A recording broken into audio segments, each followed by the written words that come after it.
afternoon session today? No. Hi, everyone. My name is Romana Yele. Welcome back to the afternoon session. Today, I will be introducing the next speaker, who is Dr. Denicia Mcneil. She's an academically trained health communications scientist with prior corporate and clinical experience as a dissemination and implementation scientist specializing in health disparities in the Black American community. Her interests are to reduce health disparities in diabetes and cardiovascular disease. Dr. Mcneil combines her business acumen and research agenda to design and implement evidence-based sustainable health interventions. Dr. Mcneil is an assistant professor of medicine, Division of General Internal Medicine, School of Medicine at the University of Colorado Anschutz Medical Campus. Welcome, Dr. Mcneil.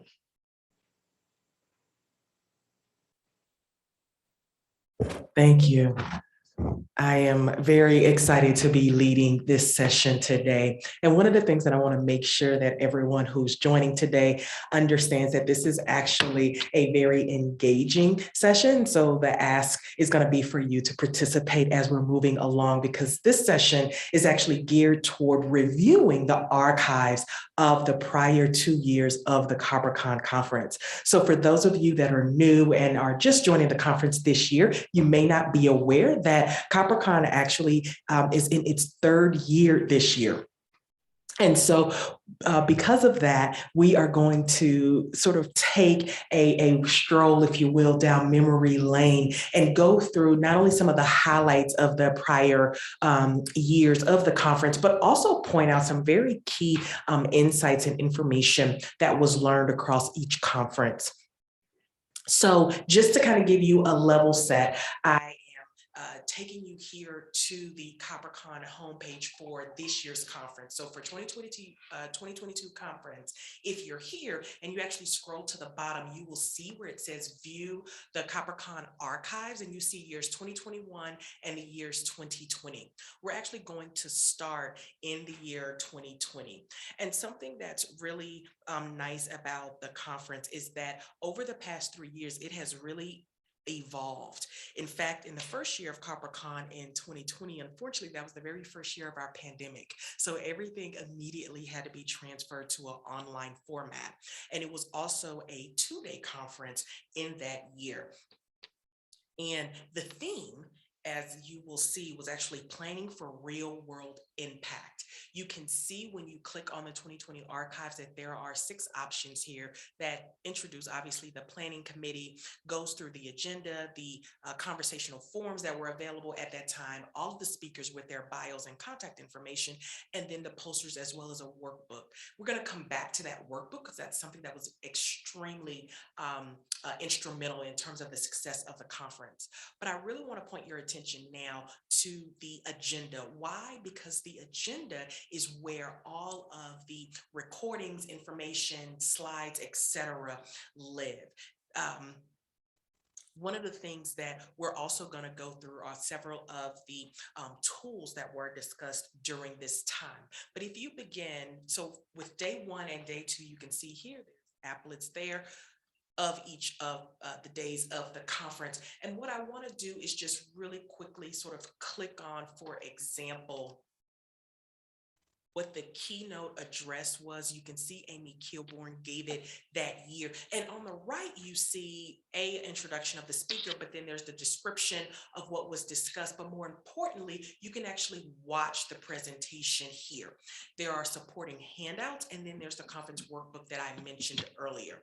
So I'm going to pop into that in one quick second, but just wanted to acclimate you to a couple of things. One, every time you click into one of the sessions from one of the prior years, this is absolutely how you will see it. You'll get a bit of background from the presenter, a description of what they talked about, as well as being able to watch their presentation real time, and any handouts or supporting materials that they may have had. And you can see here that there are slides, etc., that you can click on. And once you do that, absolutely have access to all of the slides for the conference, if in fact there's materials that you want to reference, etc.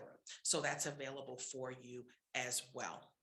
I wanted to click on particularly the conference workbook, because this year, the first year of the conference, this workbook was designed to be used throughout the entire conference. In fact, all of the different sessions were aligned to be actively used with the information that all of the presenters were sharing with the groups, but then also so that you could work along with the book.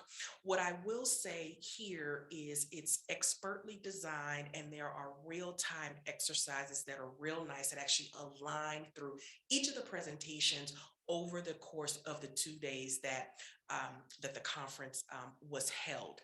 And so it starts, what's really nice about the workbook is that it actually starts with the beginning. There's no assumptions that everyone knows and understands dissemination implementation science, that they understand pragmatic research. It is starting at the very beginning so that everyone has a foundational understanding of what not only the purpose of the conference is, but to acclimate everyone to the research. So as you can see sort of on the first page here, it starts with the very basic of what is your research question. So this conference and this workbook is really designed for you to think about projects that you may have in mind right now or that you're currently planning. And in doing so, you're able to sort of walk through and, if you will, kind of build out your research idea further over the course of the program and the conference. And I think that that's really important. Absolutely, Nancy. Thank you for that question. In regards to where the workbook is located, let me scroll back as well. I actually found it here throughout the presentation today. There's going to be several places that I'm going to be able to point out where to find it. But in this particular first example here, I clicked on, and you can click on any speaker. For example, go back to the first page of the agenda, and you can see, for example, I clicked on Amy Kilborn's presentation, and the conference workbook option is right there. And so that's what brought us directly to the conference workbook. Again, as I move through the presentation, I'll show you where else it's located, because it's going to be located for everyone's presentation. Again, because the purpose was to bring everyone in and allow them to participate and think through and sort of workshop, if you will, their research project over the course of the 2 days that they were together. Thank you so much for that. I appreciate that. So this takes you through sort of thinking through your research questions. What interventions are you thinking about? What levels of change when you think about adaptations, characteristics of the setting?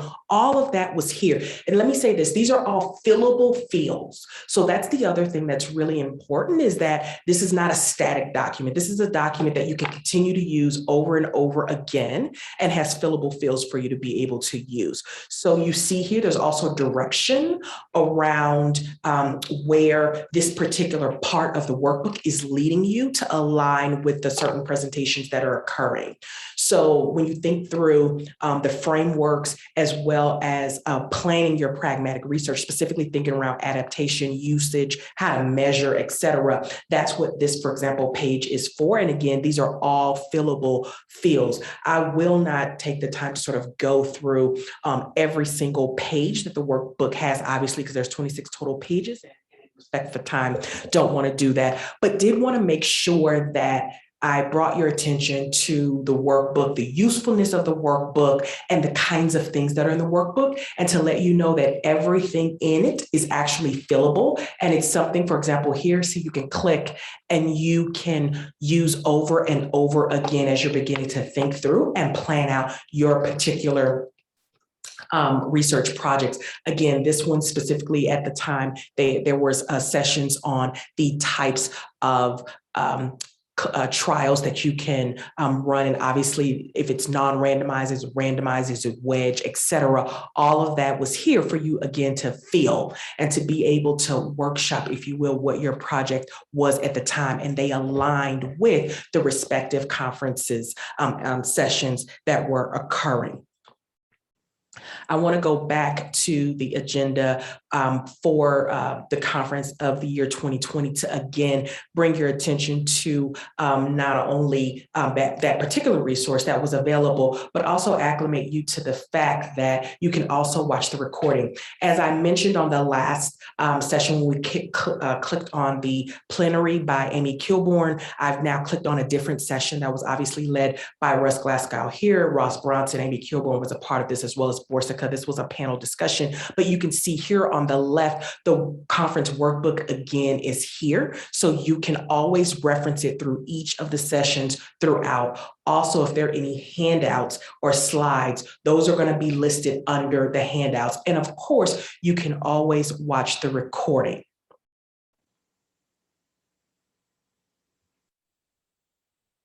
As we go back through the agenda, I wanted to bring your attention to the poster session. So what was really nice about the poster session is that it goes through sort of introductions for all of the posters, but in fact, there are recordings for each of the poster sessions, and it's noted here. So you specifically can click on and hear everyone presenting their research, all of the posters that were presented, but then also there's another way for you to view posters as well, because you can click, if you see here,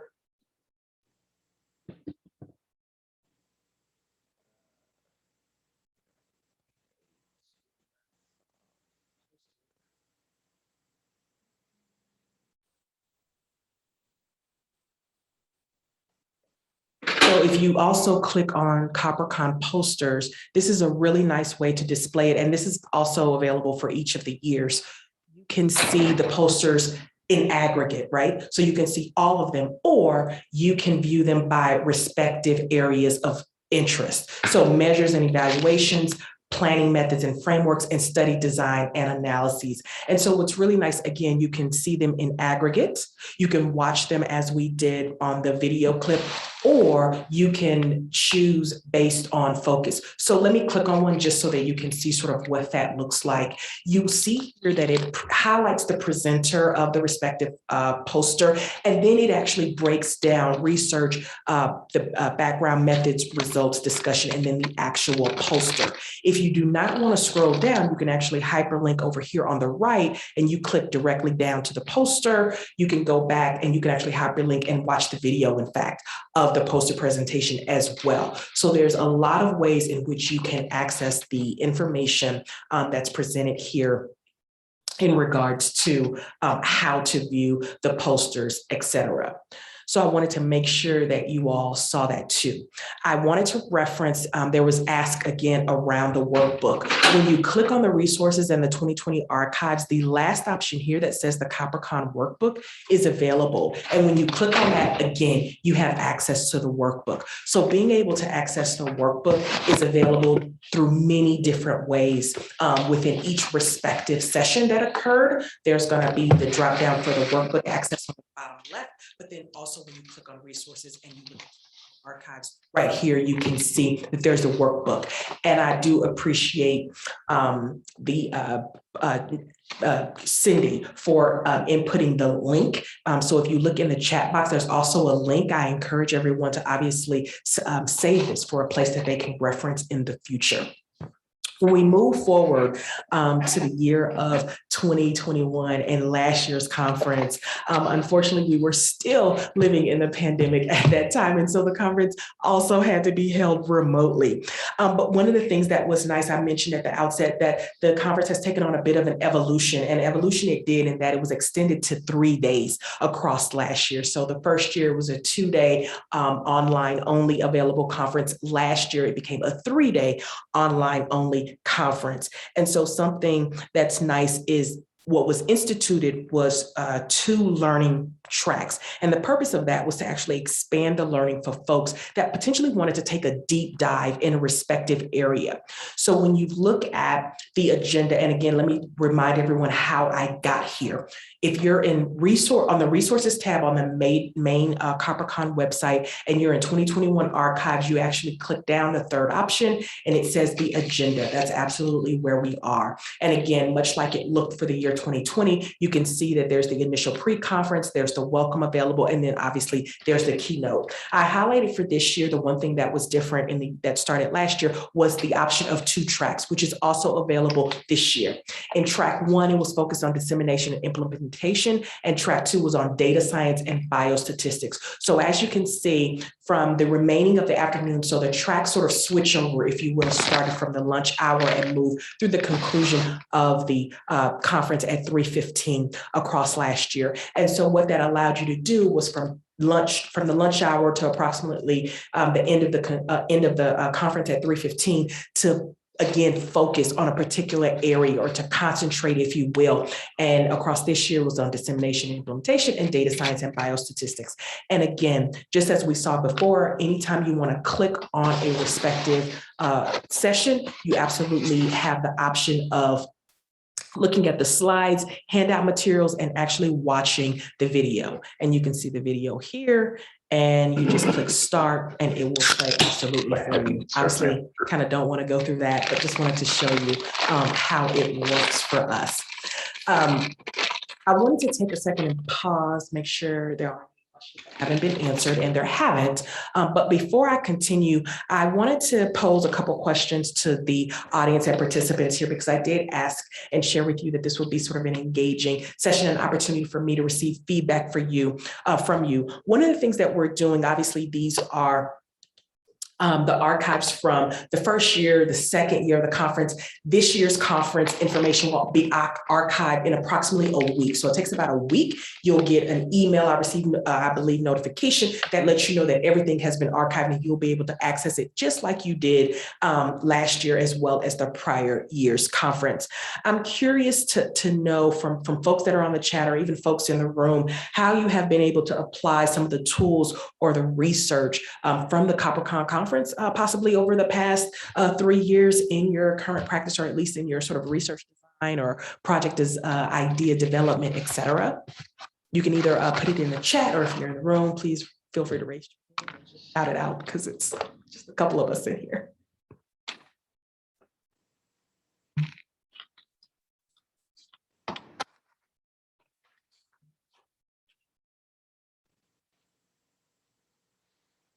That's actually helpful that no one has anything to say. And let me tell you why. Because one of the things that we're thinking about as we're in the third year of this conference are the best ways to understand from you, the attendees, how you consume information and how you access the information, and what are some of the best mediums that we can offer for you to access this, right? So I've just shown you that, gosh, if you log into COPRH, that you have access to all these resources, right? But that requires you to log in, that requires you to be able to click on different things, to watch the videos, et cetera, et cetera. So are there other mediums or the forms that you also receive information that may be helpful? And I ask that as a way for us to do better and be better in terms of ensuring that we get you this information, you have access to it whenever you need.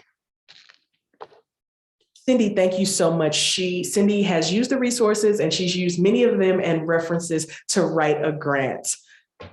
Thank you, Cindy. I really appreciate you sharing that. This is the first conference I'm attending. Oh, Linda, thank you so much. Thank you. I really appreciate you joining for the first year. You obviously saw as a participant of this year that you have access to the prior year's information as well. So you're obviously welcome and encouraged to review prior year's information and agenda. So thank you so much for that.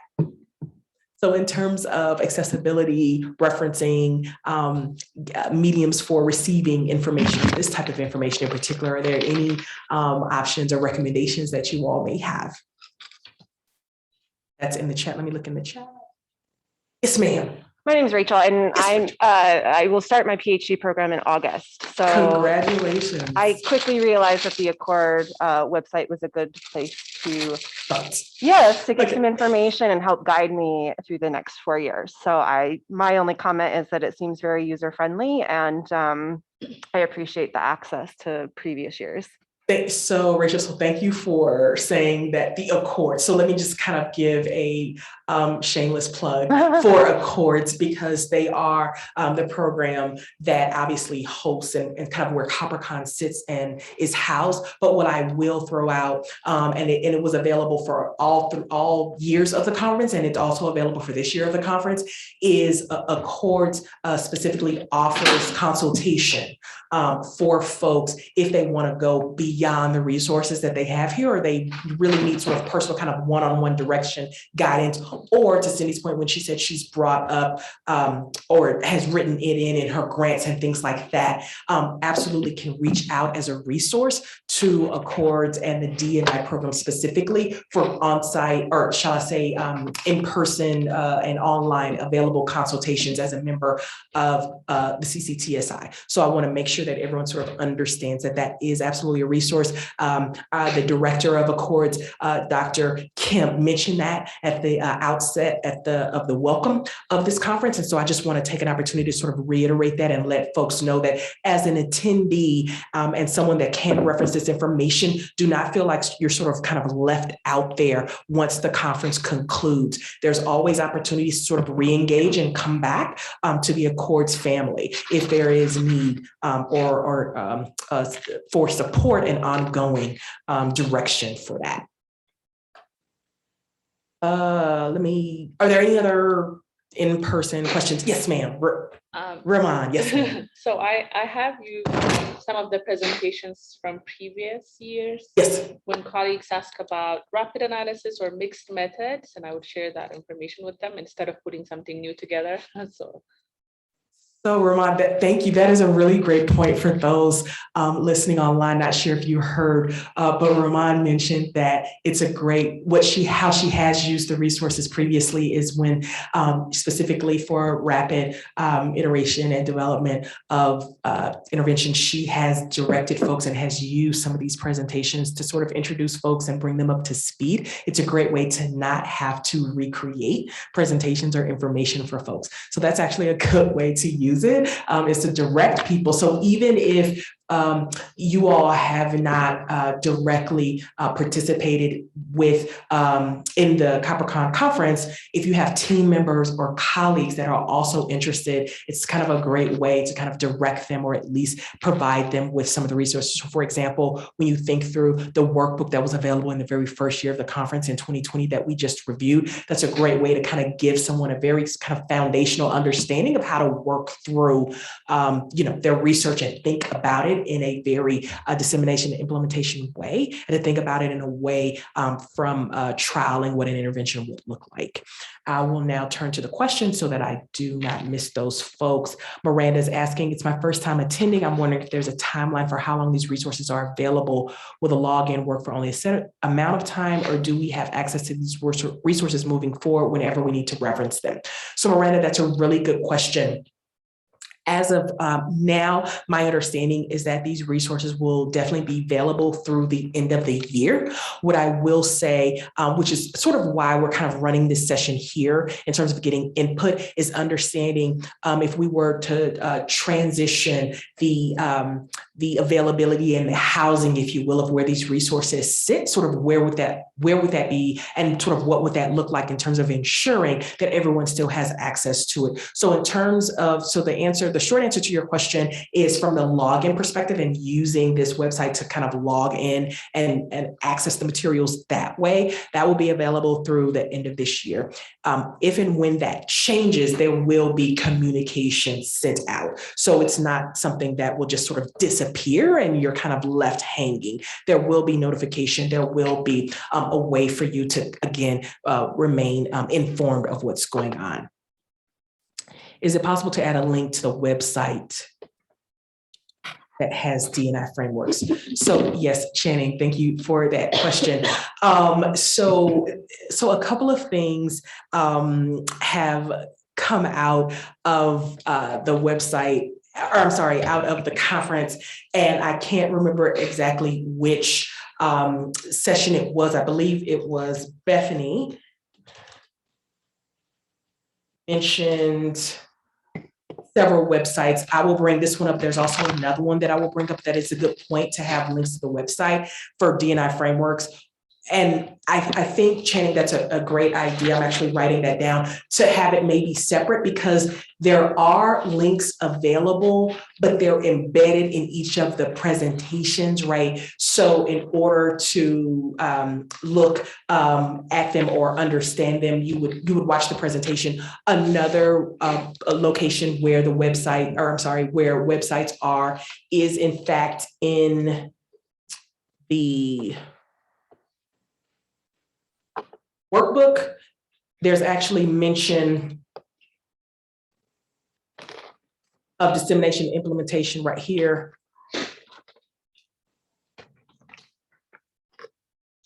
Disseminationimplementation.org. I believe a lot of folks are sort of familiar with that. That's another place to find websites. But I did bring up DICE methods. Again, shameless plug for the Accords Dissemination Implementation team that has created this website as collectively as a team, sort of led by Dr. Rabin. And so the purpose of this, it's really nice because it gives you not only methods, but it gives you a lot of different tools and approaches in terms of looking at sort of stakeholder engagement research. So that was two that I gave you. One is the disseminationimplementation.org, and the other, if you're specifically interested in stakeholder engagement work, dicemethods.com, which was again created through the teams across the Accords department, created, is also an opportunity for you to have ongoing sort of website based education.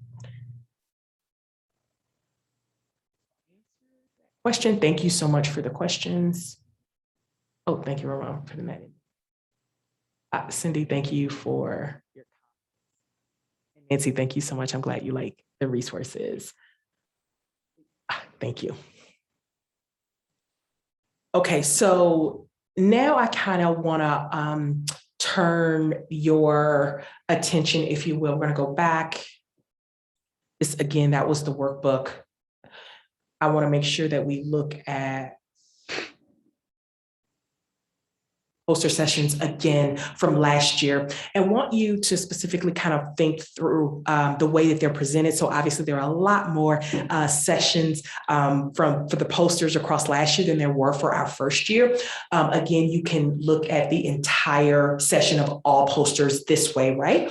Or you can pick again by specific area of interest. So we have implementation strategies, for example, social and behavioral health, for example, and they are aligned. I'll click here to just in the same format. So it gives you the same information presented in the exact same way, the background, methods, results. And then toward the bottom, you actually see the poster that was presented. Again, if you do not want to scroll through all of that, you can hop directly to the poster and you're already there. You can actually enlarge it if you'd like, etc. I think what's really nice is that it allows you to see the research of others that are absolutely kind of doing the same sort of research that you're doing, and also coming up with creative ways and ideas in which to present it. So I really like that about how the posters specifically are presented. I wanted to ask from all of you, when we think about packaging, the available, not only the packaging of the resources that we have, but the availability and accessibility that they will be made available to you, as well as the greater community. So one of the things that we're thinking is not only with respect to the academic environment, but the community as well, right? Because the entire conference is focused on scaling and sustaining, particularly when we're talking about diverse healthcare settings. And so that's beyond a academic campus, that's beyond a clinic, right? That's thinking about the larger community. And so what I'm curious to hear from you guys is specifically when we think about how this information is packaged, how it's available, and how it is accessible to you, your colleagues, and your community partners, what are some ways that you think would really be helpful for you or for us to be able to kind of package that in a way that is more digestible for you all? Type in the chat. And obviously, if you're in the room, please feel free to raise your hand and we can discuss.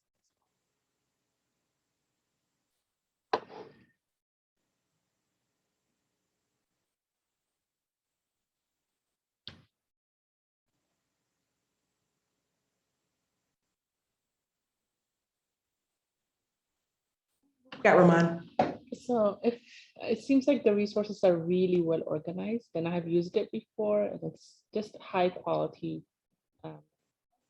I think knowing about these resources is maybe the key to using them. Okay. So how can we make sure that people know about these resources and that they can access them, and even if they did not attend the conference, that they could go to the website? How could we disseminate these? I think that's where maybe focus on, because the quality is so good. Thank you. So I think for those listening in online, Ramon brought up really great suggestions here. Is one, she just said that the resources are not only well organized, but they're really great resources to use, and that part of something that we should sort of be focused on is knowledge and making sure that folks are aware that these resources exist. And I also wrote down the comment earlier from Channing, which was sort of having a link kind of embedded or maybe separate that specifically focuses on frameworks or resources or frameworks and theories that's kind of in a way that is sort of clickable kind of in one click, if you will, as opposed to maybe being embedded perspective presentations. So I do have those so far. I do think awareness and knowledge of it is key. I think when we think about reaching beyond the academic setting, the question is, how do you all access that kind of information? So if you were looking for this, I mean, and you all have done this, you're thinking, where do I go to find some frameworks around dissemination implementation? Where do I go to kind of learn about this stuff? And I don't necessarily have time to register for a class. I don't have time, I don't have 6 months, 2 years of my life to sit in a class on this thing. I kind of need to understand, because I'm writing this for a grant, as several folks online have inputted in the chat. So when you think about that mindset of where you are at that moment, where do you go? What do you do? And what is the best way for us to get that information to you in a way that you will quickly be able to access it? You'll quickly be able to send some of your team members to it so that they also can use it.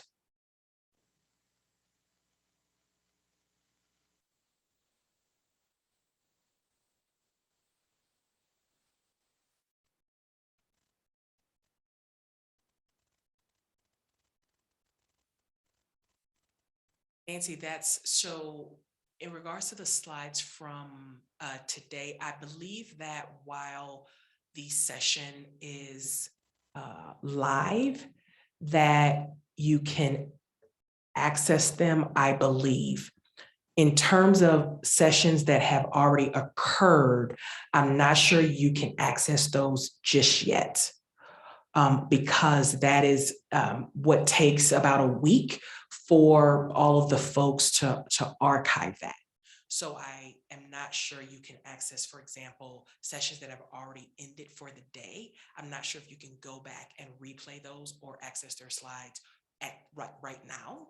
I believe that those are available. They will be available. And again, you'll receive a notification of being able to access those. So outside of knowledge and being made aware, what are some of the other things maybe you all can think of as we're thinking through the best way for you to access this information, independent of, for example, if you did not have the COPRH site to log into, right? This information and all of the resources that are available, they're here for you, but let's say they weren't available in the COPRH website via a login method. Where else would it make sense for you to be able to access those resources?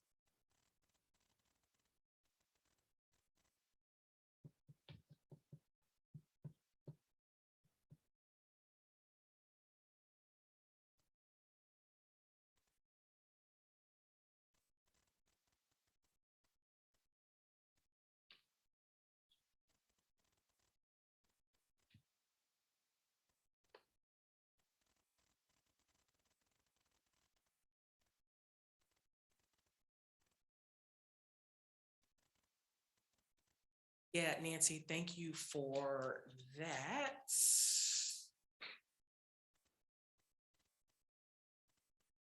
I actually will go ahead.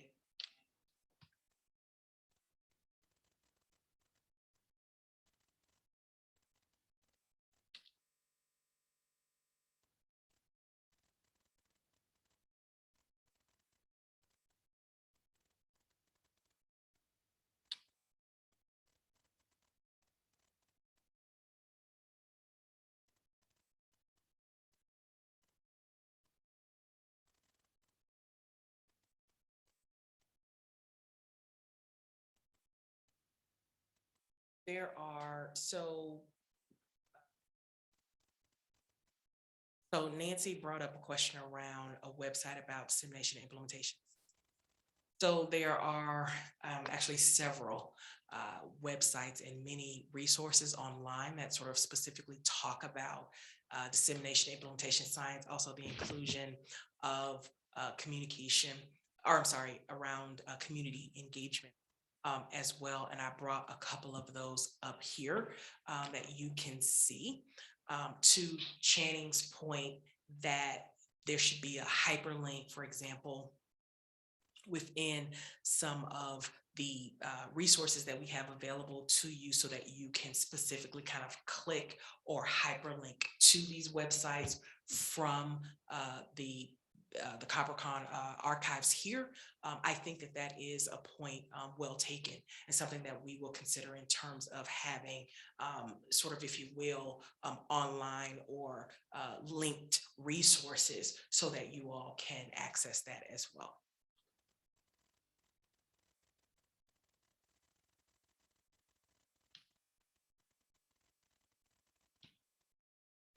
Yes, ma'am. I Rachel. see going through the Accords website and Yes. the educational offerings. Yes. You know, it has the section for recorded sessions. It does. It's broken down by year and seminar series It versus is. conferences. It is. Is it searchable within just the recorded sessions? So what I don't see is like the general, if I just choose to go to recorded sessions, can I search it by term? You know, you use the example of the poster sessions, how you can break it down by subject matter. Is there a way to do that for all the recorded sessions through the Accords website? No, so in the Accords website, it's actually a way to go back and review the sessions that have been recorded, conference as well as the educational series. So they have like sort of a separate section that deals with all of their educational seminars that occur year over year. And so when you're specifically clicking on conference, the COPRH conference for the year 2020, one, I believe, is the one that's there. And 2020 is housed here. It's actually not there. So 2021 is what's there for COPRH. And when you click on it, it pretty much sort of runs you through a lot of the presentations and the breakout sessions that were run. So in terms of, is it searchable, for example, by a particular speaker, for example? No, not so much. But I do like your point of a searchable kind of taskbar, if you will, to be able to review or look up particular folks, because something that also is available that you all can see at a glance are all of the speakers for each of the conferences. And then if you click, you can see obviously a quick bio here for each speaker. But it's also a way to kind of understand who has been presenting and who has been speaking over the course of the years, and also a way to reach back out. What I will say for all of the speakers of COPRH is that you can reach out to all of the speakers, all of the folks that have participated in this conference, and they're more than willing to reach back out and help you in any way they can. So it is a good way not only to reference the materials and the resources, but if someone presented a particular session of the conference that you were interested in and you watched it and you kind of want to learn more, et cetera, you absolutely can reach out to that person. And so being able to review the speakers is also a great way to do that. Same way with the posters, all of those that presented those posters, you absolutely can do that as well. There's another comment online. I think on a website such as the University in Accords or the DNI, some way could be helpful that we could either take you to the DNI specific website with possible categories so it can be easily found. Yeah, Rochelle, thank you for that comment. I actually have written that down in my notes for us to be able to have a way to hyperlink everyone sort of directly to the DNI websites, particularly the ones that the Accords teams have developed and are worked on together. So I think that that absolutely is a really good suggestion. So I've actually written that down for us to consider as we're moving forward in terms of kind of what does repackaging this look like. So I do have that down. Are there any other suggestions?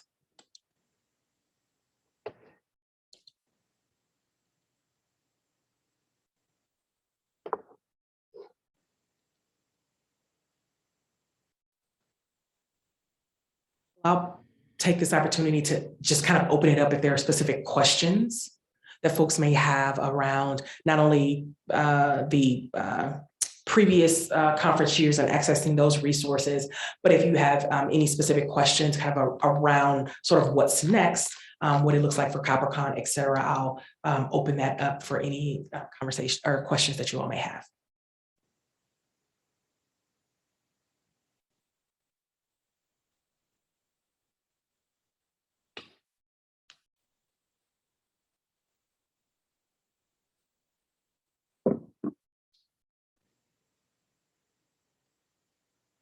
Well, I definitely appreciate the opportunity to be before you and to facilitate this discussion. It's been really nice kind of going through all of the prior years of the COPRH conference and just to share not only the excellence of the conference and the organization of it, but the expertise that has been a part of the conference year over year and the learnings and the insights that have come up as a result of this conference. So I encourage everyone, if you can, to continue on with participating in today's sessions, as well as through the rest of the week, that they are available. And again, logging in and going into previous years, not only of the sessions, but also the resources that are available, I think will really, again, give everyone sort of a lift and direction in terms of what's going to be next, if you will, for their projects. So we're winding down to our time. I've gotten the ceremonial music to close it down. So I'm going to close down this session. If there are no more questions, I will let you move on and close down for the next session that will be starting at 1 o'clock. So thank you again for attending. It's been a pleasure speaking with all of you today.